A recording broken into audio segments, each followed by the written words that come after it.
Seperti kita tahu, setiap perusahaan pasti memiliki keinginan untuk outperform dan terus survive dalam menjalankan bisnisnya.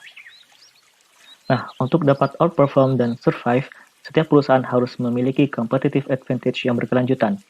Dan salah satu faktor yang dapat memunculkan competitive advantage tersebut adalah resources perusahaan itu sendiri. Urgensi dari firm results telah melahirkan sebuah konsep dan teori yang dikenal dengan Results-Based View Theory atau pendekatan RBV. Seperti apa itu RBV? Melalui pendekatan RBV ini, perusahaan mencoba meningkatkan daya saingnya dengan memaksimalkan dan mengoptimalkan sumber daya yang dimiliki.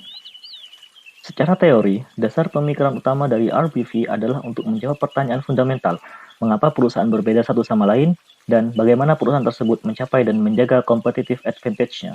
Berdasarkan sebuah jurnal yang berjudul Theory and Research in Strategic Management yang ditulis oleh Robert Hoskinson dan kawan-kawan, terdapat 3 keran teori yang berkaitan dengan RBV ini, yaitu Research-Based View of the Firm, Strategic Leadership and Strategic Decision Theory, dan Knowledge-Based View of the Firm.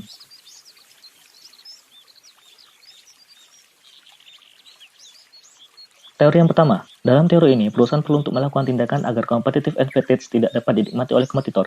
Bagaimana caranya? Dengan mengembangkan resources perusahaan sehingga memiliki sifat valuable, dapat memberikan kontribusi pada perusahaan, rare, jarang dimiliki oleh kompetitor, inimitability, tidak mudah diduplikasi kompetitor, dan not substitutable, agar kompetitor tidak dapat dengan mudah mendapatkan substitute resources. Teori kedua, resource yang menjadi fokus dalam teori ini adalah leader, yang merupakan salah satu sumber daya yang dimiliki perusahaan dengan tugas merancang strategi bisnis. Teori ini berfokus pada individuals seperti division general managers, grup seperti top management teams, dan other governance bodies seperti board of directors.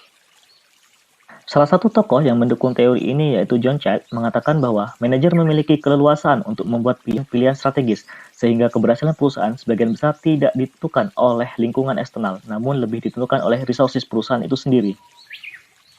Teori yang ketiga, tokoh dalam teori ini yaitu Cohen and Leventhal mengenalkan istilah absorptive capacity, yaitu kemampuan perusahaan untuk mengumpulkan informasi yang kemudian diolah dan digunakan untuk kepentingan perusahaan. Tokoh lainnya yaitu Michael Polanyi membagi knowledge menjadi dua, yaitu explicit and tacit knowledge.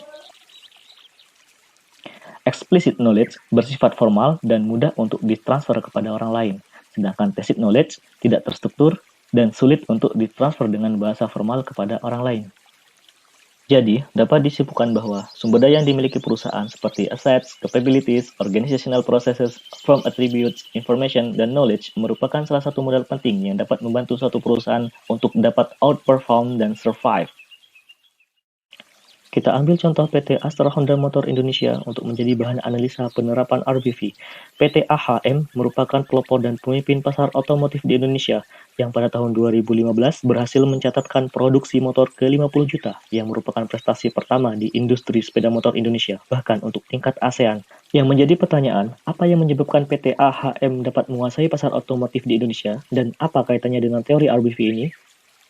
Seperti yang sudah dijelaskan sebelumnya, bahwa RBV ini fokus pada sumber daya internal perusahaan, diantaranya sumber daya manusia dan teknologi. Kualitas SDM merupakan salah satu kekuatan dari PT AHM yang secara rutin merekrut lulusan terbaik dari universitas terkemuka, yang kemudian diberikan training selama jangka waktu tertentu. PT AHM memiliki sistem manajemen pengelolaan SDM yang profesional dengan prinsip internally fair dan externally competitive. Untuk mendukung praktek human capital yang berkesinambungan serta meningkatkan pertumbuhan bisnis, PT AHM telah membuat sebuah panduan untuk mendukung strategi bisnis melalui pilar pengembangan organisasi yang diberi nama Astra Human Capital Management Guideline.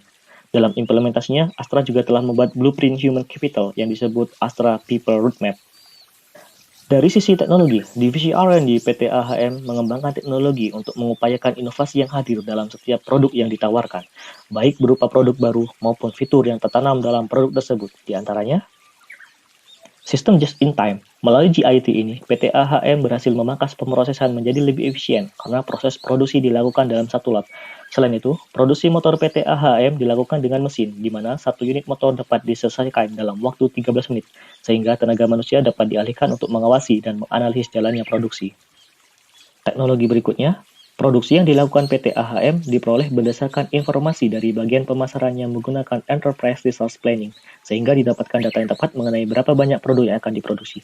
Hal ini sangat membantu dalam meminimalisasi, bahkan meniadakan jumlah hasil produksi yang tertahan di gudang persediaan barang jadi, dan tentunya akan mengatasi pemborosan. Selain itu, PT AHM bisa berkembang dengan pesat karena kinerja operasional diukur di tiap-tiap bagian dengan mengaplikasikan bisnis intelligence dan software dari Cognos. Pengambilan keputusan yang berasal dari database akan lebih akurat karena berasal dari data dan informasi yang telah terintegrasi. PT AHM juga berinovasi dengan mengembangkan kendaraan ramah lingkungan melalui teknologi fuel injection, idling stop systems, dan enhanced smart power. Selain itu, pada tahun lalu, untuk pertama kalinya PT AHM memperkenalkan produk berbasis teknologi listrik melalui Honda PCX Electric sebagai jawaban atas tren elektrifikasi sepeda motor masa depan. Sehingga, dengan kualitas sumber daya yang dimiliki, baik kualitas SDM maupun kualitas teknologi yang digunakan, PT AHM telah berhasil membuat inovasi-inovasi cemerlang sehingga dapat menguasai pasar otomotif di Indonesia dengan mengalahkan kompetitor-kompetitor utamanya. Sekian video dari saya. Terima kasih sudah menyaksikan.